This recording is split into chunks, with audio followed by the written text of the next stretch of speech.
From Studio 3 at Buzz TV, it's The Horse's Mouth with Tom McManus.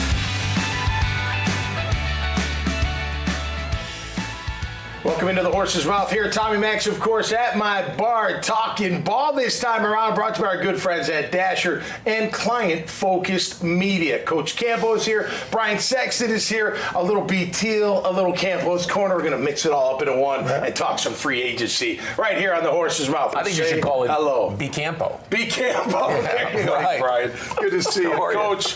Always a pleasure. Yeah, it's always good to be on with Brian. No doubt. You never know we what I keep might things say. light around That's here. for sure. That's right. All right, free agency is kicked off, fellas. How do you feel so far? We know who they have. Right. We know they don't have Ridley. Yeah. We're still waiting to see what they add, who they keep, who they cut. How do you feel so far, Brian? You want me to go first? Yeah, go All right, ahead. two thoughts. One is they had to upgrade in the middle of the offensive line. Yep. Right? Nothing against the guy who started there the last 2 years, but clearly he wasn't strong enough. Right. On the most important play of the season last year, a guy just off the Titans practice squad had him on his back, and Trevor couldn't reach the end zone. Right? Most important play of the season. Yeah. I don't know how you go forward with the players in your locker room saying, we're going to stand pat here. Yep. So Mitch Morse comes in, 9th year, 30-year-old guy. Yep. He and Doug were together his rookie and second year in Kansas City. I liked him immensely, listening to him talk yesterday.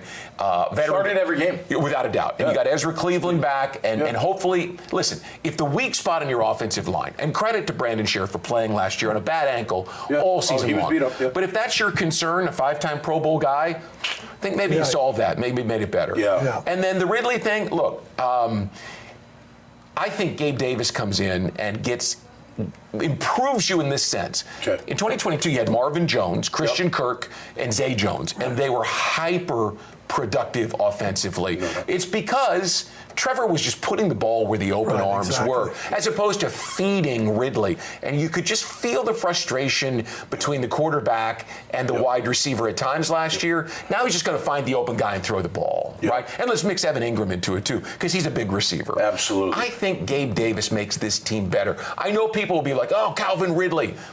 You know, I just don't know. I wouldn't have paid him that much. No. I wouldn't have paid him $50 million. They had a number in mind. Yeah. The Titans came in and spent more. Yeah. You've seen that happen every year. Well, the biggest thing to me is that a lot of times when you're a team that's close, like I believe we're close, regardless, we went 9-8, we didn't make it. Yeah. But we're close to being a pretty good football team. And when you've got one guy that everybody thinks is the guy, that hurts you, in my opinion. Yeah. I think the diversity of having enough weapons all over helps you. And to me, what free agency is all about is improving from what you were the year before. Yeah. Now, in the draft, on the other hand, you're trying to hit something. Yeah. Right. Okay, Yeah. So I think that the guys that they got, the Darby kid at corner, the Savage kid, those guys help our football team. Sure. And 2 years ago, when they brought in Kirk and Zay and that bunch, Ingram, everybody would say, oh, they're paying them too much, this, that, and the other thing. Whatever. Well, they brought in guys that were going to make us a better football team from the year before, and that's the key to the whole thing. So can Gabe Davis play X, the number one wide receiver, or do you still look for one, whether in the draft or if there's Courtland Sutton out there, I think, you got Hollywood Brown maybe. They don't have a lot of money. For T. Higgins. They don't have a lot of money. Okay. This team. But what do you do with Cam? You keep Cam at the number? Well, if I'm drafting an offensive tackle, and I would, because Cam's in the final year of his free agent contract, and Walker Little's in the final year of his rookie contract. I've got one guy that I think is a stud in Anton Harrison. I'm moving him to left. And then I'm drafting a right tackle because that's where they fit this year. So if I get the tackle that I want, well, then I'm releasing Cam and getting that $16 million back. Fair. And it's important because right now they don't have the money to sign the rookie class. So they're going to need some space either from Cam or they got to get a long-term deal with Josh Allen done. The biggest thing to me is that if they can work it out to where they can keep Cam and still take a big physical guy that could go to guard for a year and then come back, they're okay. But I agree with Brian from the standpoint that they got to take what they've done in free agency with Cam still sitting there. They're open to a myriad of things in the draft. They could take, if there's a great receiver there, they could take a great receiver there. That's what free agency does for you. No, you're right. You don't have to force the pick when you can fill it. Correct. You can line up and play. Absolutely.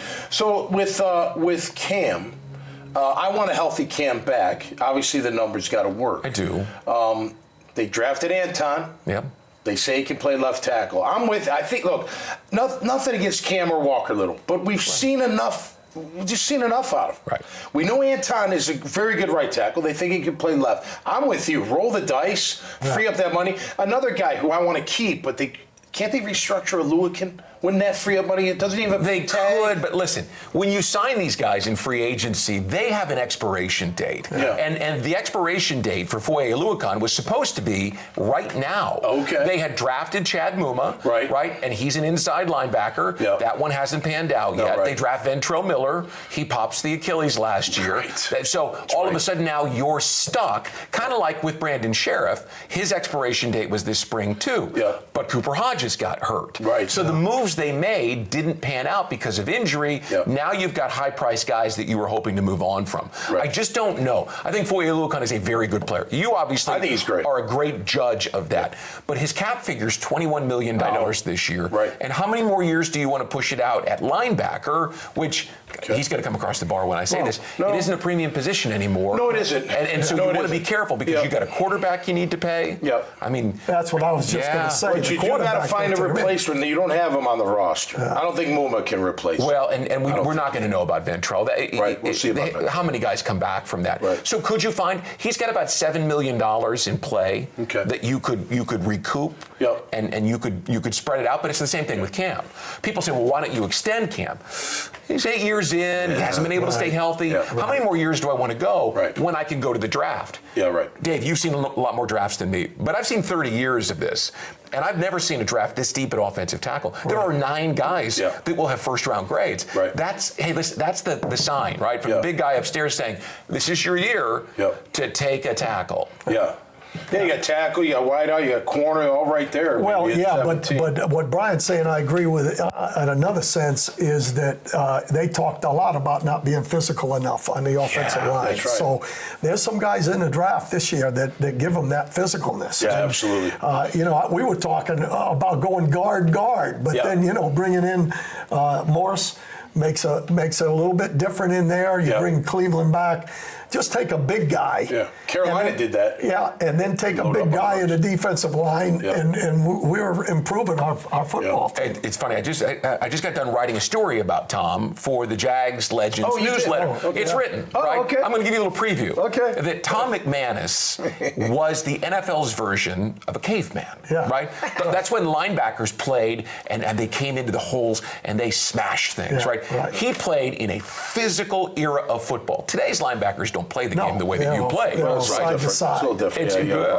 I would say it's a lot different. Well, there's not a lot of ISO. There's not a lot of I formation straight down the fullback. 100%. Not a lot of fullbacks in the game. The game has changed, but you guys know that the physical aspect of it is all right here. Yeah. I mean, it's got to be here, but it's got to be right here. I still need a thump right backer. I don't care how fast he runs, but he better be able to play the wood. I want someone that can do that too. Yeah. But and people don't like this. Please, no wide receivers in the first round. Yeah, there are unless it's Marvin Harrison Jr. Yeah, sure. But there's so many receivers in football now because it's a passing game. Absolutely. So you can find them in depth in the draft. My thing is, I have got to protect my quarterback. I've got to instill that physical mentality. And the only way I'm going to do that is with a big guy. Yeah, I agree with that. So both of you think, as we wrap up here, probably no more activity in free agency, I think. I don't see much it. done. I mean, I really don't. Okay. There may be a guy out there that gives you some depth at a position, but that's little what you're role looking player at. maybe or something like that. You got to do one of two things. If you want the cap room, you have to cut Cam, which I don't think they'll do until after the draft, or you've got to get a deal done with Josh. He's sitting on a $24 million cap figure on the franchise tag. Right. You can bring that down comfortably to about $4 or $5 million and buy yourself a lot of opportunity. No doubt. And then you can go play if you want.